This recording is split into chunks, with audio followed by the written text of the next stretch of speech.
Mirëserët të gjithë në Marif Podcast, episodi 2 sot, dhe sot jemi me një të ftuar tjetër, Iris Senka, një prind i një nga nxënësve që është në shkollën tonë, dhe sot do të bisedojmë atë rreth eksperiencës që kemi pasur në udhëtimin me nxënësit tonë në qytetin e bukur të Edirnes në Turqi. Na ndiqni. Okej, pyetja parë tani për zonjën është: si u duk udhëtimi në Edirne dhe a e shijuat atë?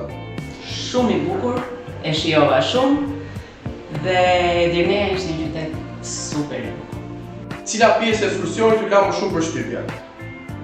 I gjithë ekskursioni shkoi shumë mirë, çdo gjë më pëlqeu. Udhëtimi vetvete, edhe pse dukesh i gjatë, ishte shumë i këndshëm, fëmijët ishin të mrekullueshëm. Dy zyshat që na shoqëronin ishin shumë të përgjegjshme, që e bëri udhëtimin shumë më të lehtë. Dhe për sa i përket pjesës aktivitetit, çdo gjë shkoi dhe atje shumë mirë dhe kjo e bën që udhëtimi të konsiderohet i bukur i tërë. Si mendoni se mund të përmirësojmë këto ekskursione në vazhdim? Nga eksperienca ime mund të them se ekskursioni ishte i shumë mirë organizuar. Nuk mendoj, gjithmonë ka vend për përmirësime, por ishte në nivele shumë të mira. Nuk më vjen tani ndërmend diçka që do ta përmirësoja patjetër. Mbase do doja që të bëheshin më shumë ekskursione të tilla, fëmijëve ju ndihmon shumë që të ndihen të pavarur, të jenë të përgjegjshëm për veprimet e tyre. Kështu që mbase më shumë ekskursione të tilla. Pas intervistuam prindin, tani jemi dhe me një nga nxënësit i cili ndodhen në Edirne dhe kemi për të bërë atij pyetje për ta kuptuar se si ishte eksperienca nga këndvështrimi i nxënësit. Shohim. Okej, ne tani vazhdojmë pyetjen e parë, cili ishte momenti më i bukur gjatë udhëtimit, që të pëlqeu më shumë? Momenti më i bukur gjatë udhëtimit për mendimin tim ka qenë kur e festuam festën e fëmijëve në një vend tjetër që është jashtë Tiranës.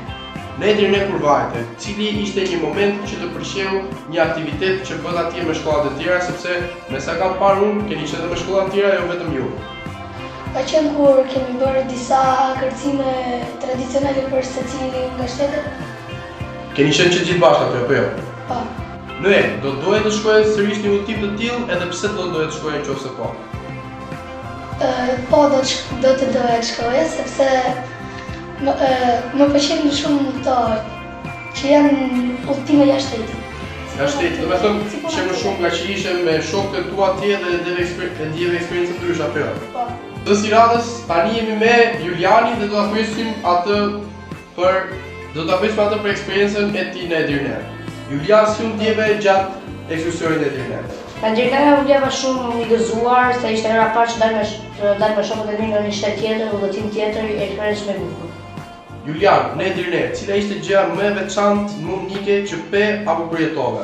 Unë më veçantë ishte kur festuam ditën e fëmijëve në Turqi, kur ndodhin gjithë që shtetet, edhe bëm atë vallën tonë, më pëlqeu shumë e vërtet. Pra do të thënë ishin nxënës të ndryshëm nga shtete ndryshme të botës dhe nga shkolla ndryshme. Julian, nëse do të përshkruaj dot këtë ekskursion vetëm me 3 fjalë, cilat do të ishin ato? Udhëtimi më i bukur.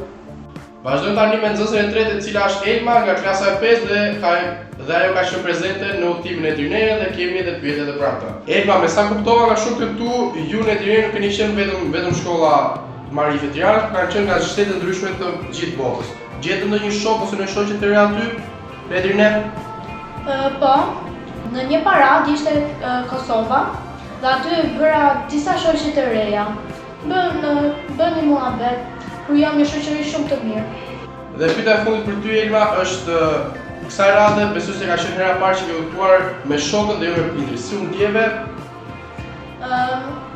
Unë ndjeva pak çuditshëm, edhe pse ishte hera ime e parë me shokët me shoqe, po prap isha shumë e gëzuar që po dilja për herë parë me shokët me shoqet, lozëm u kënaqem.